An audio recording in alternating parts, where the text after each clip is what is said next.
You want to know something stupid I did as a Christian? One of the dumbest things that I've ever done as a Christian was to give away my financial freedom. That is one of the dumbest things I've ever done as a Christian. Now, of course, many Christians are going to say, no, when you give to God and give to the church, that he's going to shake it up and make it pour over your cup and overflowing and come back to you 2, 3, 4 times. Never happened. Never happened. In the, 15, almost 20 years of working before I deconstructed from Christianity, of giving away my 10% every month, and I was a dedicated tither. I gave my 10%, then I gave my 2 to 3% to the building fund, which never got built. I gave my extra offerings and so on and so forth. From the age of 15 to the age of 30, 32, 33, I was giving away my financial freedom.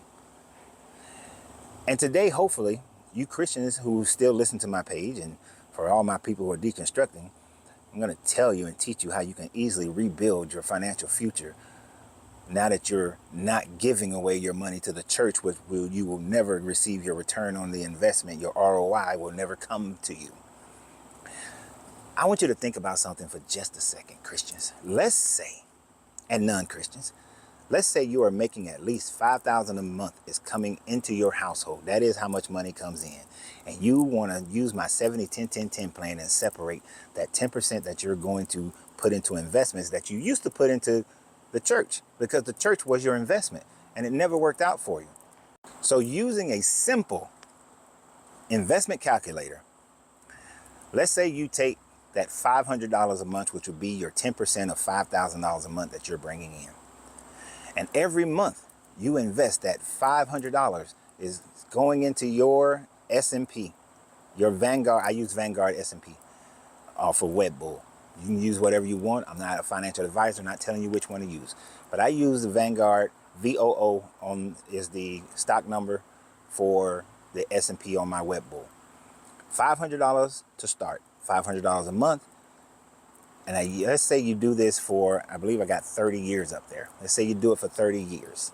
Yes, 30 years. And the S&P on average does 10% per annual. So you put it on an annual compounding, and then you calculate. In 30 years, what does that $500 a month investment add up? Yep, in 30 years, your $500 a month contribution to an S&P fund will add up to $1 million, or $1,040,000. And that's without you doing anything. That's not you watching it every day and selling and selling and buying, selling and buying. This is just putting it in there and let it ride. Initially, it's not going to seem like it's growing that much. After the first 10 years, it's actually only about $101,000. The second 10 years, it's about $340,000. But after that next 10 years, it jumps exponentially. Exponentially. So, and let me show you what the S&P is. So this is a graph of the S&P over the last 5 years. This is just the last 5 years.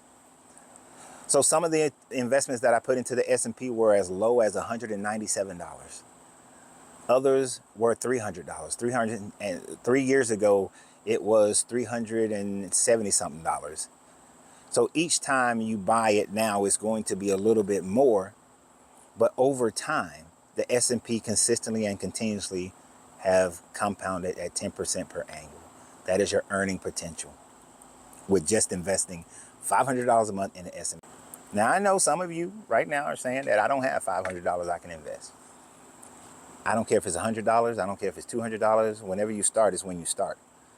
Starting is the most important thing. But just think about all that 10% that you have been putting into churches, and you've been doing it for 30 years. Can you go to the church and get $1 million? Can you go anywhere and get $1 million? Have you got $1 million return on your investment? Imagine if it was $1,000 a month, $2,000 a month. How much would that number exponentially grow over that time frame? I'm 52. So let's say you're my age and you're just getting started, and you start putting that $500 a month. By the time you're 82, you don't need retirement from anywhere else. You don't need Social Security. I'm going to take it, but you don't need it. You don't need life insurance. I'm not against life insurance. You should all get life insurance and have life insurance.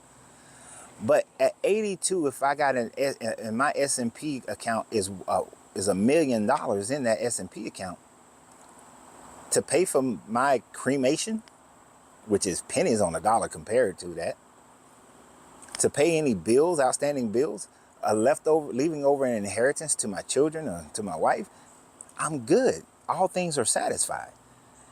And when you think about it, I'm 52. I distinctly remember being 32. I distinctly remember being 22. 30 years go by really quick. So 82 won't take that long to get there. And since I plan to live a hell of a lot longer than that, and I know some dumbass is going to say, oh, you're smoking those cigars, you're not going to live as long. Look, if you're eating meat, don't talk to me about my cigars. If you're drinking sugary drinks and sodas, don't talk to me about my cigars. All right? If you're not exercising, don't talk to me about my cigars.